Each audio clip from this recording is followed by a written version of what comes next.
Michael Jackson was in the middle of Billie Jean when a desperate mother's scream cut through the music of 65,000 fans.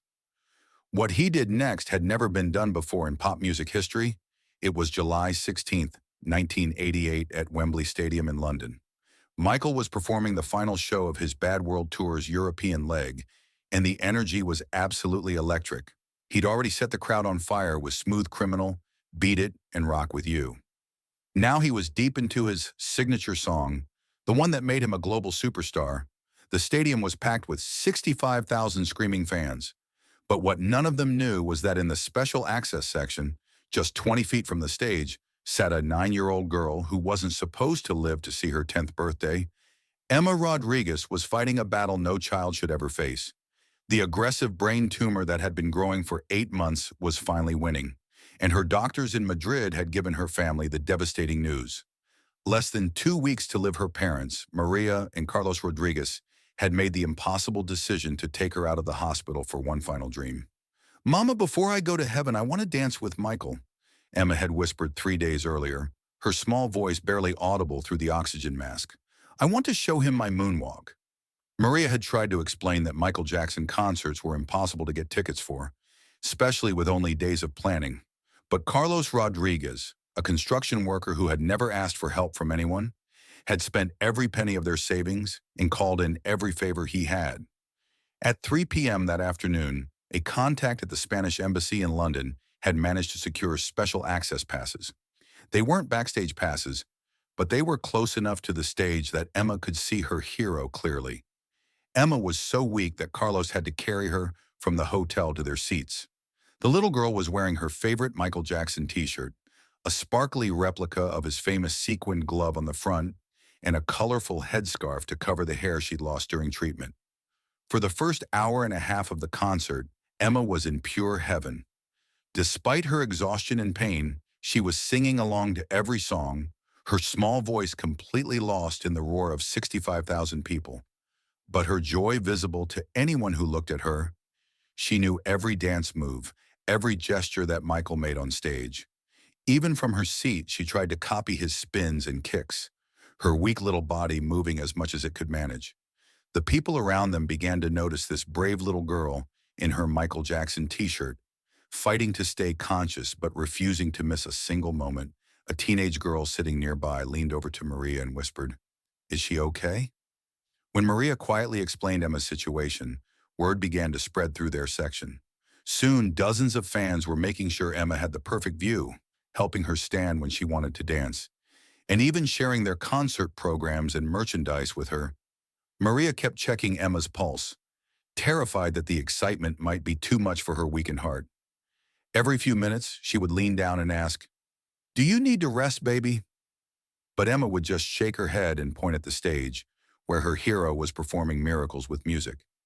She was more alive than she'd been in months, her eyes sparkling with an energy that the hospital had never seen. "Look, Mama," Emma whispered during one of Michael's signature spins. "He's flying, just like I will when I go to heaven." The innocent comment broke Maria's heart, but she could see that Emma wasn't sad about it. She was at peace, living in this perfect moment where her dreams were coming true.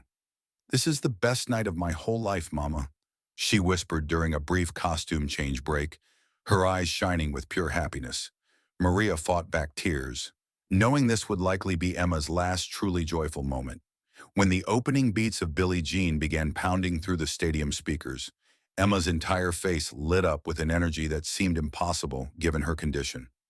This was her absolute favorite Michael Jackson song, the one she'd been practicing her moonwalk to for years. Even when she could barely stand, Michael emerged from beneath the stage in his iconic sequin jacket, and the crowd went absolutely wild. He was in his element, moving with that supernatural grace that had made him the king of pop, spinning and gliding across the stage like he was defying gravity itself.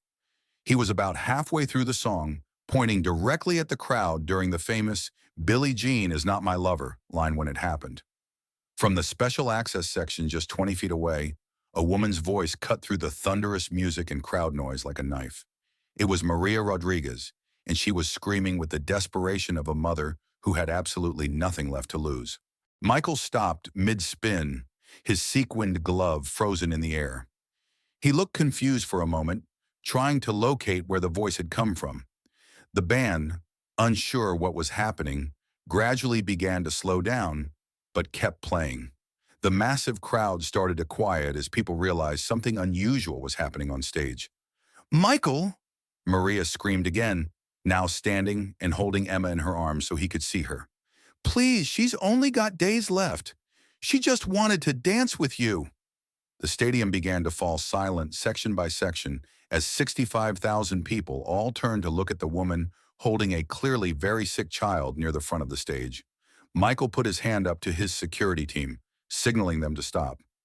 He walked to the front edge of the stage, squinting through the bright lights to see what was happening. "Ma'am," Michael said, his voice now carrying clearly through the stadium's sound system. "What did you say?" Maria, tears streaming down her face, lifted Emma higher so Michael could see her clearly. "This is my daughter, Emma," she called out, her voice breaking with emotion. "She's 9 years old and she's dying from a brain tumor. The doctors say she has maybe a week left. All she wanted was to see you perform.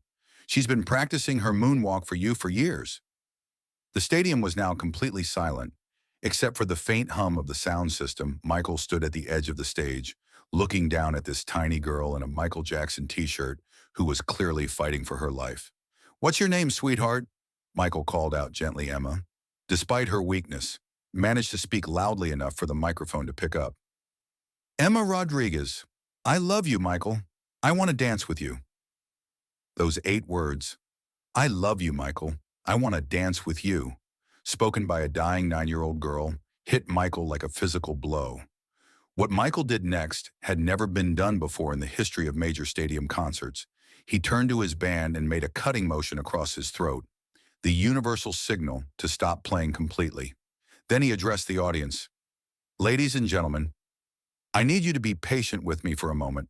There's something happening here that's more important than any show." Michael began walking toward the side of the stage, gesturing to his security team. Within minutes, something incredible was happening. Michael's security team was carefully escorting the Rodriguez family through the backstage area and up a special ramp that led directly to the stage backstage. Something beautiful and heartbreaking occurred. Michael's dressing room, which had hosted presidents and rock stars, now became a sanctuary for a dying child and her heartbroken parents. The king of pop, who was known for his perfectionism and intense pre-show rituals, completely abandoned everything to focus entirely on one little girl. Michael sat down with Emma, who was now lying on the couch, too weak to sit up. The room fell silent except for the distant rumble of 65,000 people waiting outside. Michael's usual entourage of managers, bodyguards, and assistants had been asked to leave. This moment belonged to just the 4 of them. "Hey there, Emma," Michael said softly, his voice barely above a whisper. "Your mama tells me you like my music." Emma nodded weakly, but her eyes were bright with wonder. "I listen to Billie Jean every night," she said. "It helps me not be scared when the doctors come." Michael felt his throat tighten. Here was this tiny warrior, using his music as armor against her fears. He looked at Carlos and Maria, seeing in their faces every parent's worst nightmare, watching their child slip away while being powerless to stop it. "You know what, buddy?" Michael said, gently brushing a tear from his own cheek. "That's my favorite song too, and I wrote it for brave kids like you." It wasn't true, he'd written it about tabloid rumors, but in that moment it became true. "Would you like me to sing it just for you? Just us? No microphones? No crowd?" Emma's eyes widened. Despite her pain, despite the tumor that was stealing her strength day by day, she managed to smile. "Really? Just for me?" "Just for you," Michael confirmed. When Michael Jackson walked back onto the Wembley Stadium stage carrying 9-year-old Emma Rodriguez in his arms, 65,000 people fell completely silent. The sight of the king of pop holding an obviously dying little girl was so powerful, so unexpected, that nobody knew how to react. "Ladies and gentlemen," Michael said into his microphone, his voice thick with emotion, "I want you to meet my friend Emma Rodriguez. Emma is 9 years old and she's been fighting the bravest battle that anyone could ever fight. But you know what? Emma is stronger than all of us, and tonight Emma's going to help me finish the show."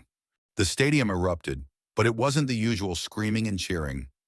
It was respectful, emotional applause, the kind you hear when people are witnessing something sacred. Michael gently set Emma down on the stage next to him. Despite her weakness, despite everything she was going through, Emma stood up straight and looked out at 65,000 people who were all focused entirely on her. Emma has been practicing her moonwalk, Michael announced to the crowd. Would you like to see it? The stadium roared with encouragement. What happened next was pure magic. As Michael began to slowly moonwalk backward across the stage, Emma, this tiny, sick little girl, began to moonwalk right alongside him. Her movements were shaky, and she nearly fell twice. But Michael was right there, steadying her with gentle hands. The sight of Michael Jackson and a dying 9-year-old girl moonwalking together across the Wembley Stadium stage was so beautiful, so heartbreaking, that there wasn't a dry eye in the entire stadium. Michael sat down at his piano with Emma standing beside him and began playing a song that no one in the audience had ever heard before. It was slower, more gentle than his usual style, but unmistakably Michael Jackson. This one's for you, Emma, he said softly into the microphone. It's called Heal the World, and you're the first person to hear it. As he sang, something incredible happened. Emma, despite her weakness, began singing along, learning the words as Michael sang them. Her small, fragile voice blended with Michael's powerful vocals in a way that was both beautiful and heartbreaking. But then something even more magical occurred. 65,000 people began humming along, quietly, respectfully, turning the song into a gentle chorus for a dying little girl. The entire stadium was creating music together for Emma Rodriguez. When the song ended, Michael knelt down to Emma's level and whispered something in her ear that only she could hear. Emma smiled, the first real smile her parents had seen in weeks. Emma, Michael said into the microphone, you've made this the most special show of my entire career. Thank you for being here with me tonight. As Michael prepared to help Emma back to her parents, the little girl did something that surprised everyone. She reached into her pocket and pulled out a small homemade friendship bracelet, the kind children make with colored string during long hospital stays. This particular bracelet was special. Emma had been working on it for weeks, using red, black, and white threads to match Michael's Thriller jacket colors. For you, Emma whispered, her small fingers trembling as she tried to tie it around Michael's wrist. So you remember me when I'm in heaven. I made it myself. In the hospital, when I couldn't sleep. Michael's hands shook as he helped her secure the bracelet. The simple gift, made from hospital craft supplies by a dying child, was more precious to him than any platinum album or industry award he'd ever received. The bracelet was slightly uneven, with knots that showed the difficulty Emma had working with weakened hands, but it was beautiful in its imperfection. Emma, Michael said, his voice cracking, this is the most beautiful thing anyone has ever given me. I promise you, I'll wear it every day, and every time I look at it, I'll remember this moment. I'll remember how brave you are. The little girl smiled through her exhaustion. When you sing on other stages, she whispered, I'll be watching from heaven, and when you see the stars, that'll be me dancing. Michael broke down crying right there on stage in front of 65,000 people. Tough security guards wiped away tears. Hardened music industry veterans found themselves sobbing. The sight of the world's biggest superstar weeping over a simple bracelet made by a dying child created a moment of pure, raw humanity that transcended entertainment. Michael finished the concert wearing Emma's friendship bracelet, and every song he sang seemed to be dedicated to the little girl who was now back in her mother's arms in the special VIP area. After the show, Michael spent 2 hours with the Rodriguez family in his dressing room. He signed photographs, gave Emma one of his sequined gloves, and promised to call her every day while she was back in the hospital. But here's the incredible part of this story, the part that nobody could have predicted. Emma Rodriguez didn't die in 2 weeks, or 2 months, or even 2 years. Something about that night, whether it was the excitement, the love she felt from 65,000 strangers, or just the power of having her biggest dream come true, seemed to give Emma a surge of strength that her doctors couldn't explain. Emma lived for another 4 years after that Wembley concert. 4 years that the doctors said were medically impossible. 4 years filled with quality time with her family, more Michael Jackson concerts. Michael made sure Emma had front row seats whenever he performed in Europe. And most importantly, 4 years without fear. After that night, Maria Rodriguez said years later, Emma wasn't afraid of dying anymore. She knew she was loved, not just by us, but by Michael and by all those people who sang with her. That night it gave her such peace. During those 4 years, Emma became like a little sister to Michael. He would call her every few weeks, and whenever he was in Europe, he would visit her in Spain. She even appeared in one of his music videos as a special guest. When Emma finally passed away in 1992, she was wearing the sequined glove that Michael had given her that magical July night at Wembley. The experience with Emma Rodriguez changed Michael Jackson profoundly. From that night forward, Michael made it a point to connect with sick children at his concerts. Not always as dramatically as he did with Emma, but he started scanning the audience differently, looking for those special moments. Michael was never the same after meeting Emma, said Karen Fay, Michael's longtime makeup artist. He started seeing his concerts not just as entertainment, but as opportunities to touch people's lives. That little girl reminded Michael why he was really there. Michael kept Emma's friendship bracelet for the rest of his life. It was found in his bedroom at Neverland Ranch after he died, along with dozens of letters from Emma and photos from that incredible night at Wembley. The concert where Michael Jackson brought Emma Rodriguez on stage became legendary among his fans. Bootleg recordings of that night are some of the most treasured Michael Jackson recordings in existence, not because of the music, but because of the humanity they captured. In 1995, the Emma Rodriguez Foundation was established by her parents to grant final wishes to terminally ill children. The foundation's motto, taken from what Michael said that night, is, "There's something more important than any show."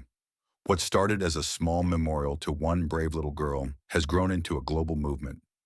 The foundation operates in 25 countries, with offices in every continent.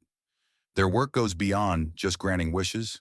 They provide music therapy programs in children's hospitals, fund research into pediatric brain cancer, and train healthcare workers in the importance of hope and joy and healing. To date, the foundation has granted over 15,000 wishes to sick children around the world, many of them involving meetings with their favorite performers, but the numbers only tell part of the story. Each wish granted represents a family given hope, a child given joy, and often miraculous improvements in health outcomes that doctors can't fully explain. Dr. Patricia Gonzalez, a pediatric oncologist who has worked with the foundation for over 2 decades, explains, "We've documented cases where children showed remarkable improvement after their wishes were granted. While we can't prove direct causation, the correlation between hope, joy, and healing is undeniable." Emma's story wasn't unique in its outcome. It was unique in that the world got to witness it. The foundation has also created the Emma's Song program, where musicians visit children's hospitals not as celebrities making appearances, but as healers using music as medicine. Over 200 major artists have participated, including many who specifically cite the story of Michael and Emma as their inspiration. The story of Michael Jackson and Emma Rodriguez reminds us that sometimes the most important moments in life happen when we stop what we're doing and pay attention to what really matters. Michael could have ignored Maria's desperate plea. He could have finished his song, completed his show, and gone home. After all, he had 65,000 other fans to consider, and stopping a major stadium concert had never been done before. Instead, he chose compassion over convention. He chose a moment of human connection over professional obligation. He chose to be Michael the man instead of Michael the performer. And in doing so, he gave a dying little girl 4 more years of life, 65,000 people a memory they'd carry forever, and all of us a reminder that fame and success mean nothing if we don't use them to help others. Today, there's a small plaque at Wembley Stadium that reads, "In memory of Emma Rodriguez and all the children who remind us what really matters. July 16th, 1988. Every major artist who plays Wembley sees that plaque, and many of them ask about the story behind it. When they hear about Michael and Emma, something changes in how they approach their own performances, because the story of that July night reminds us all that we never know who's in our audience. We never know who needs a moment of magic, a touch of hope, or just the knowledge that someone cares. Michael Jackson stopped his show for Emma Rodriguez. But really, Emma Rodriguez saved Michael's show by reminding him and all of us what performing is really about. It's not about the lights, the screaming, or the applause. It's about the connection between human beings. It's about using whatever gifts we have to make someone else's life a little brighter. And sometimes, if we're very lucky, it's about giving a dying little girl the strength to live 4 more years by showing her that she is loved by 65,000 strangers and the king of pop himself. Emma was so weak that Carlos had to carry her from the hotel to their seats. The little girl was wearing her favorite Michael Jackson t-shirt, a sparkly replica of his famous sequin glove on the front, and a colorful headscarf to cover the hair she'd lost during treatment. For the first hour and a half of the concert, Emma was in pure heaven. Despite her exhaustion and pain, she was singing along to every song, her small voice completely lost in the roar of 65,000 people, but her joy visible to anyone who looked at.